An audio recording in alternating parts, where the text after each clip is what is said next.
ओम श्री साई राम। गीता वाहिनी, दूसरा अध्याय।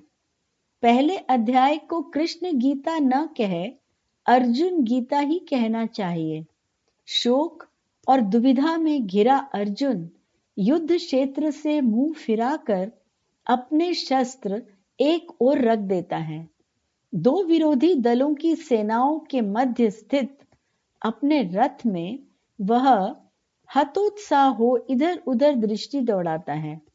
भ्रांत चित्त और व्याकुल हो चारों ओर देखता है और अपने सगे संबंधियों के चेहरों को देखकर वह करुणा से भर जाता है।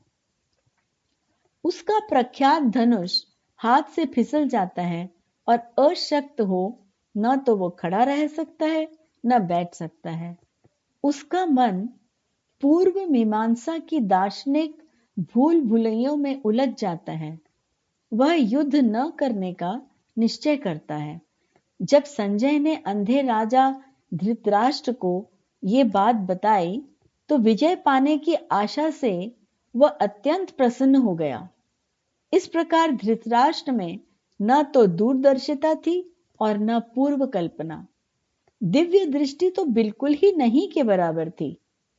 उसको तो अपने अखंड साम्राज्य का स्वप्न बिना कष्ट उठाए ही सत्य होते दिखा और वह प्रसन्न हो गया।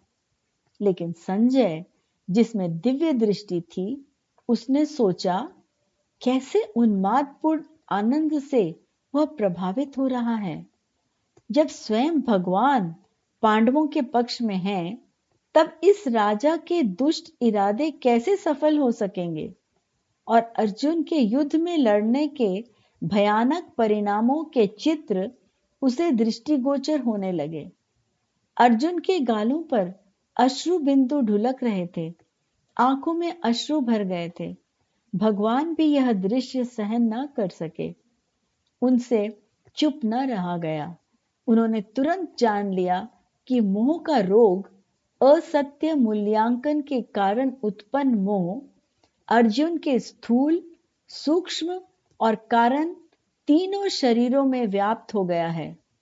उन्होंने देखा कि अर्जुन का दया भाव असत्य था, क्योंकि सच्ची दया दैवी संपत्ति, दिव्य उत्साह, प्रवृत्तियां और आदर्श से पूर्ण होती हैं।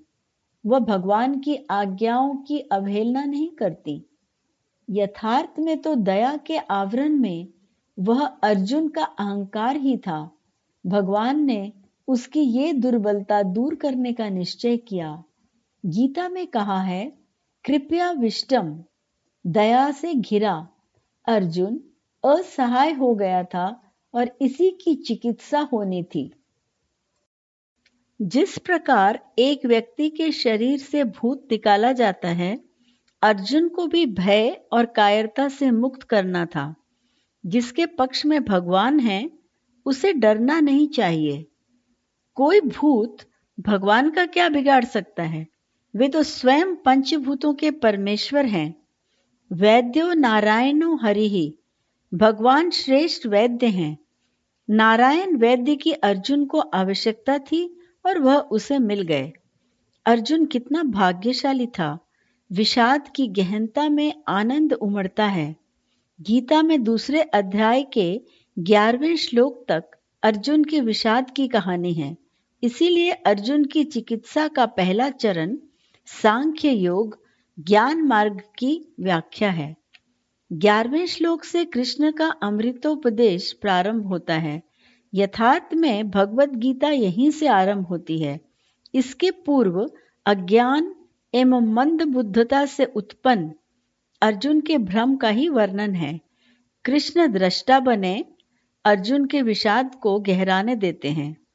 अंत में जब अर्जुन अपना धनुष फेंककर युद्ध करने से मना करता है तथा स्वीकार करता है कि उसकी विवेक बुद्धि नष्ट हो चुकी है और प्रार्थना करता है कि कृष्ण ही उसकी समस्या को उचित रूप में हल करने का मार्ग दिखाएं, तब कृष्ण उपदेश प्रारंभ करने के लिए तैयार होते हैं और कहते हैं, अर्जुन, तुम सदैव कितने निर्मल और तेजस्वी थे। कायरता की विषाद भरी काली छाया से अब क्यों घिर गए हो? तुम्हारे जैसे शूरवीर को ये शोभा नहीं देता। अर्जुन शब्द का अर्थ है शुद्ध और निष्कलंक। तब ये विषाद किस लिए? युद्ध तो अवश्य भावी है। लड़ाई के बादल घिर आए हैं और गर्जना कर रहे हैं। सामने तत्पर शत्रु युद्ध प्रारंभ होने के क्षण के लिए उत्सुक हैं। उन्होंने तुम्हारे साथ अगणित अन्याय और क्रूरतापूर्ण व्यवहार किए हैं और अब जिस भूमि के तुम अधिकारी हो उसे भी वे छीनना चाहते हैं। अब तक उन्होंने तुम्हें जितना भी कष्ट दिया, सत्य पद से बिना हटे तुमने सहन किया।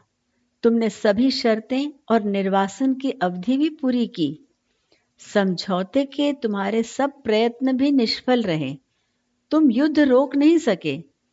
जहां तक उचित था हमने माना, लेकिन अब युद्ध ही एक मार्ग है जिसके द्वारा दुर्योधन के अन्याय के प्रति उसकी आंखें खोली जा सकती हैं। बहुत सोच विचार के बाद युद्ध करने का निर्णय हुआ था। हर कोई क्रोध की उत्तेजना और शीघ्रता में किया हुआ प्रस्ताव नहीं है।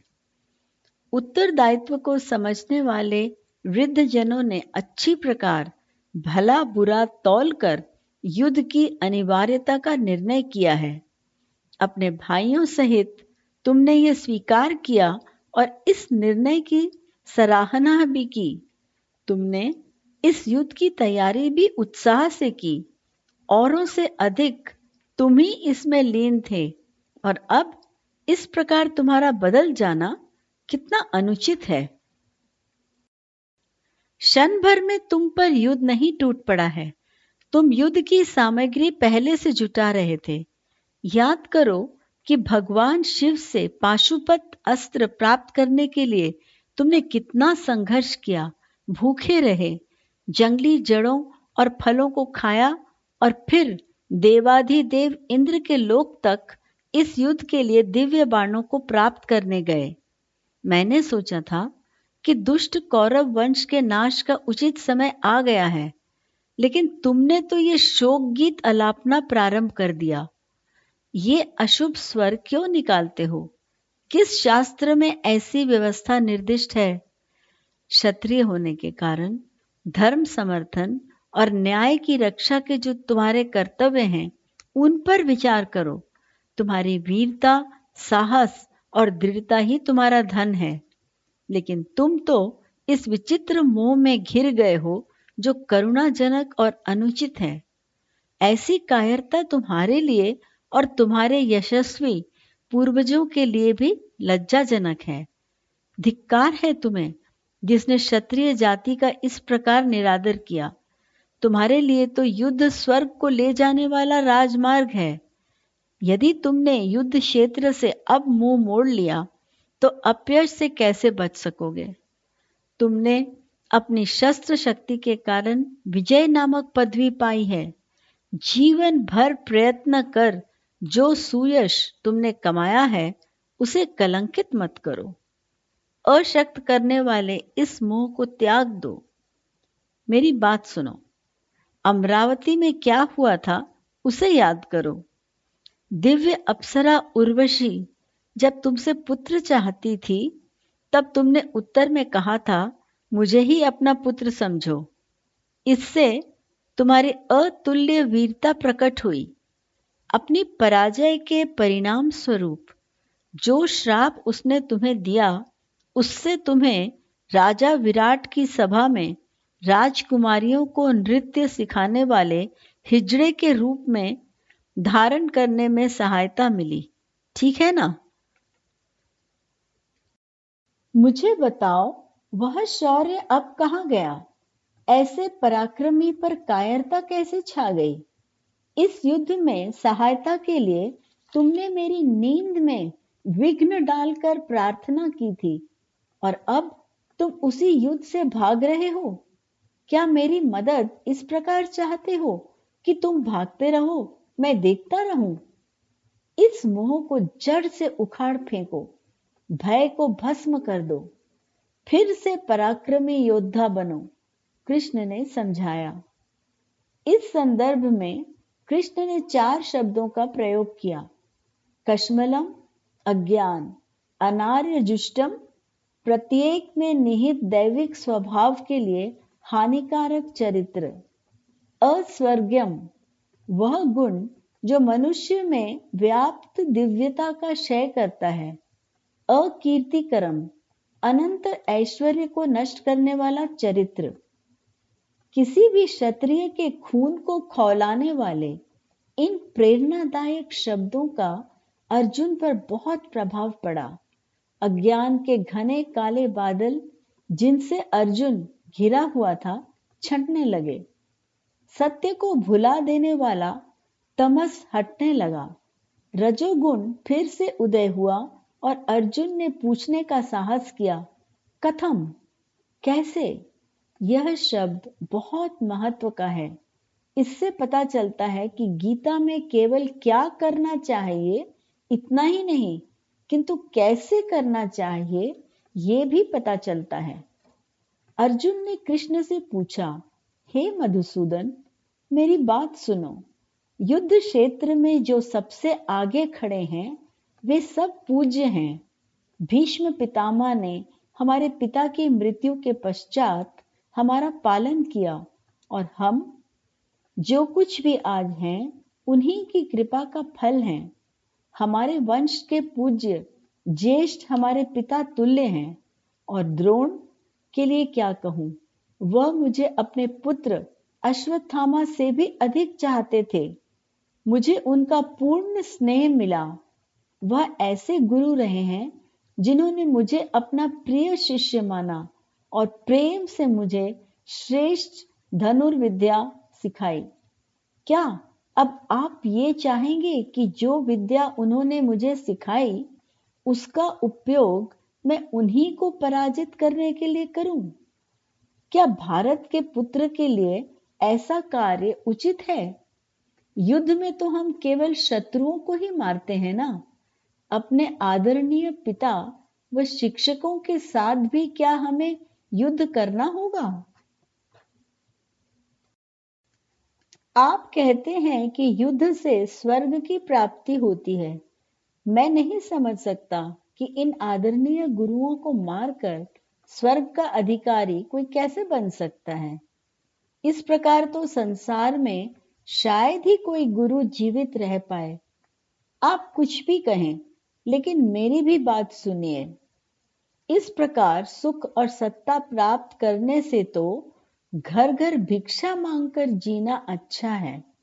ऐसे मनुष्यों को मारकर प्राप्त अन्न में तो उनका रक्त मिल जाता है। इससे तो मैं भिक्षा द्वारा प्राप्त अन्न ही खाना पसंद करूंगा। अच्छा, यदि मैं इस मन के ताप को भूलकर युद्ध करूं भी, तो क्या भरोसा कि जीत मेरी ही होगी? क्या जीत की आशा में अपने इन वंदनीय लोगों को मारने का निश्चय करूं और लोक परलोक दोनों ही को खो दूं? और यदि अचानक कहीं कौरवों की जीत हो गई, तो हमें भिक्षावृत्ति अपनानी ही पड़ेगी, और यदि हम जीते तो वह हमारी हार जैसी ही होगी, क्योंकि अपने सगे संबंधियों को मारकर पाई हुई जीत से क्या लाभ? कृष्ण, हमें इससे हमेशा के लिए कभी न मिटने वाला विषाद ही मिलेगा। मैं इस समस्या को नहीं सुलझा सकता। मेरी बुद्धि काम नहीं कर रही। मुझे समझ में नहीं आता कि मेरा स्वभाव इतना कैसे बदल गया। क्या उचित है, क्या अनुचित, क्या धर्म है, क्या अधर्म, ये भी मैं नहीं पहचान पा रहा हूं। आपके शब्दों के आघात से मेरा क्षत्रिय खून खौलता है और मुझे युद्ध में जाने के लिए उत्तेजित करता है। लेकिन इन पूज्य बड़े संबंधियों का हत्यारा होने का भय मुझे पीछे खींच रहा है। मैं विवश हूं। जिस प्रकार आप इस रथ को चला रहे हैं, मेरा भी मार्गदर्शन कीजिए। मुझे सांसारिक समृद्धि नहीं चाहिए। मैं तो केवल आध्यात्मिक उन्नति का आकांक्षी हूं। उसने कहा, उसी क्षण से कृष्ण गुरु हुए और अर्जुन शिष्य। अर्जुन की यही प्रार्थना थी और वह स्वीकृत हुई। जब तक अर्जुन में शिष्य बनने की इच्छा नहीं हुई थी, उसका हृदय अहंकार और कमजोरियों से भरा था। जो शूरवीर था अब शून्य बन गया था। अर्जुन श्री कृष्ण के ठीक सामने बैठ गए। परिस्थिति पर ध्यान देने से मालूम पड़ेगा कि इन सब का कारण अन्य कुछ नहीं, अहंकार ही है। प्रेम कृष्ण का दृष्टिकोण है और भ्रम अर्जुन का। उसके दुख का कारण भ्रम ही था। जब उसने समझा कि अहंकार से केवल अज्ञान और व्याकुलता ही मिलती है, तब उसने अपने निर्णय भगवान को समर्पित कर दिए और अपने को बचा लिया। उसने कहा कि वह तो भगवान के हाथों में एक यंत्र मात्र ही है। अपनी भूल पहचानना ही एक अच्छे शिष्य की पहली विशिष्टता है। यहीं से ज्ञान का आरंभ होता है। जो मूर्ख है वही अपने को विद्वान समझते हैं और परिणाम स्वरूप वे विकृत मस्तिष्क वाले हो जाते हैं।